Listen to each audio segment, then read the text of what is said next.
want to begin by first of all clarifying something, and I thank Joe for all the accolades he wants to give me and the personal responsibility to build the Towpath Trail and see it done all the way to Zor and beyond. But I must confess, and openly and honestly, this is a team effort. And we are just one of 4 key members in the idea and the concept of not only building the Towpath Trail, but maintaining it. The other 3 members besides Ohio Canal Corridor are the City of Cleveland, the Cuyahoga County, which has so far basically lent their support through their county engineer's office, which has now been renamed Capital Improvements or something like that. And finally, but not last but not least, is Cleveland Metro Parks, which has agreed to maintain and operate that trail once it's built. So yes, I'm one of the people that are working to build that Towpath Trail, but trust me, I'm one of 4, and if you looked at us in terms of a scale of height, I'd be the smallest guy in that 4-party agreement. However, I thank all of you for your accolades. We do work very hard on it. Tonight, what we've been asked to do is to basically give you some overview of where we are in terms of the Towpath Trail as it relates to Clark Field.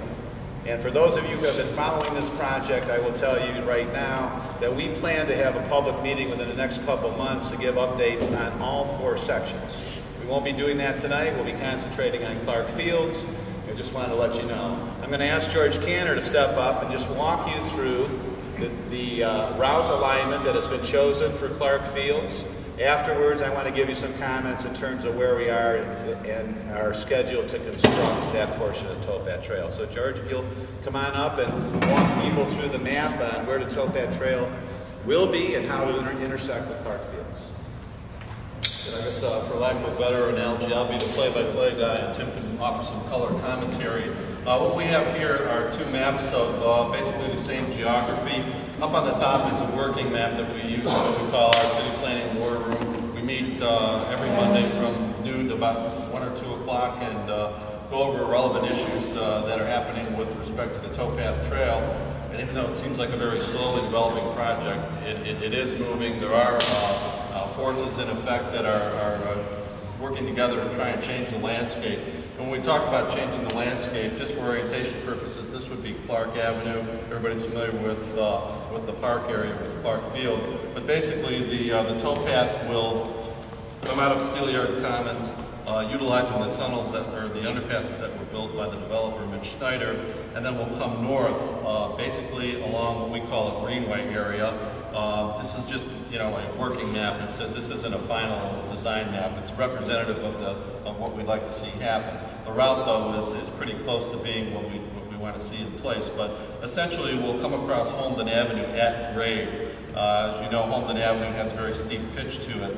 And we've looked at going underneath Holmden, going over Holmden, but we think the best solution is to go at grade so that everyone crossing the road is visible to traffic. There may be some alterations that need to be taken through our traffic engineering folks with respect to the traffic flow on Holmden, which right now is coming downhill. So we'll have to take a look at that as we progress through the design work on the project. Then we go basically north through property that is owned by the Stein company here. Stein is working with us. There's a bluff area actually that we can follow as you go north and come to Clark Avenue. Then the idea is to head underneath Clark Avenue, which is pitched, as you know, as part of the little viaduct that's there. Come across another property that's owned by a fellow named Jerome Osborne. Cross that property and then come along and you can see it better here, probably I should show you on this map. This is a more detailed map. Basically come along the outer edge of what will be a new and improved Clark Field, with the consolidation of the baseball fields, the inclusion of 2 football fields, coming along the western edge of the property, then turning to the north and to the east, along the south edge of the freeway. The freeway is elevated at this point, along the north edge of Clark Field, past where the tennis courts and the dog park are, around the existing kennel facility, and then beginning to slowly elevate. We elevate at a degree of about 5 degrees. That's so it's ADA compliant. Getting up on a structure so that then we can flow over the West 7th Street, which is, as everybody knows, a very busy truck and car route. Getting us safely over that traffic and then proceeding northward along the eastern edge of the Tremont neighborhood. But this is essentially, like I said, our working map, and again, the plan that's been adopted by the city in consultation with the neighborhood over the years for the improvements to Clark Field. And we're at a state, and I think Tim will offer some color commentary as to why it's taking so long for the plan to actually materialize. So it's better news than most people think, but it's a long gestation period. Tim can add a little bit of color to that. Well, I just want to comment on the timeline, where we are, why we're at where we are in a way, and where we're going. Basically, when you use federal funding, you have to follow a certain criteria and steps that build up toward construction. Some refer to it as a race course. There's, I think, what is there, generally 10 steps in that race course? Yes, 10 steps. 10-step process. I'm not going to go through every one of those 10 steps. I'm going to try to simplify it for you pretty quickly here so you'd have a basic understanding. You begin with having an idea, a concept of the plan itself, the project, and you then must go through what's called alternatives. You must investigate alternative routing alignments in this case, and given your mission and purpose, choose what you would call the preferred alignment. We've done that. We're through that step.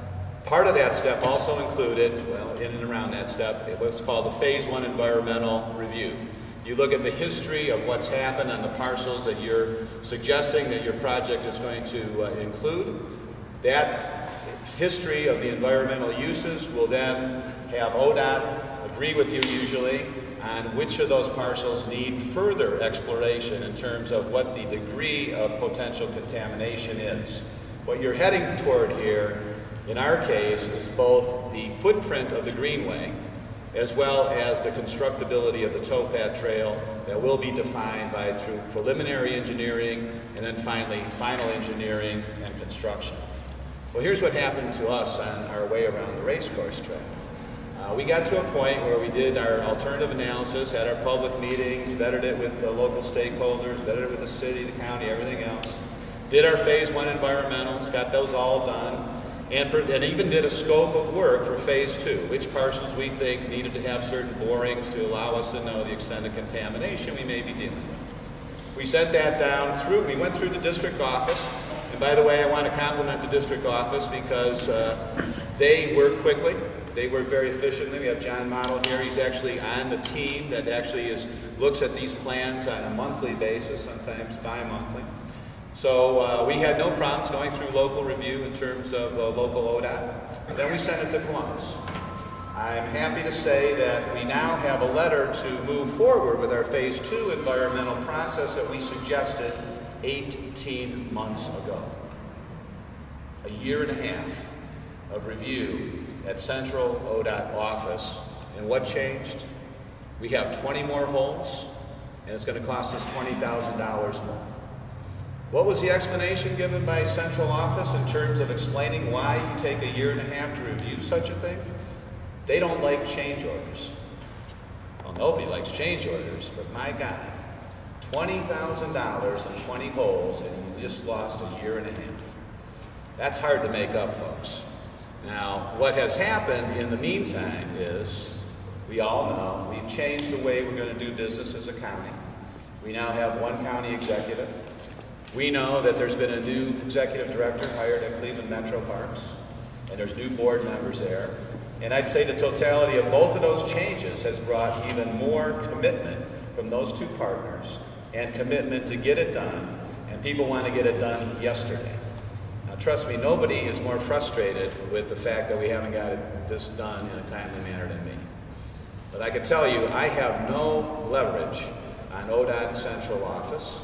In fact, I don't even know if our local district office has any leverage. So we're going to be depending, as we move forward, to make sure that we watchdog when we submit reports for review down to Columbus. We're going to be watchdogging this and asking the mayor, asking the new county executive, and asking the Cleveland Metro Parks director, who have far more stature, far more power than Tim Donovan, Ohio Canal Corridor Director, to help us move that process along.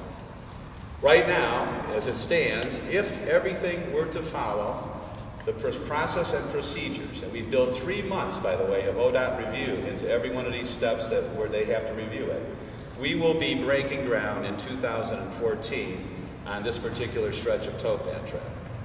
We might be able to get it to 2013 if we could compress some of those review periods. And I say that because in the review period of right-of-way and design, final design and engineering, there's 3 separate occasions which are built into our timeline of 3 months each for ODOT to review that. So if we could take that 9 months and compress it down to 3 months, we'd save ourselves a half a year. We may be able to back it into 2013.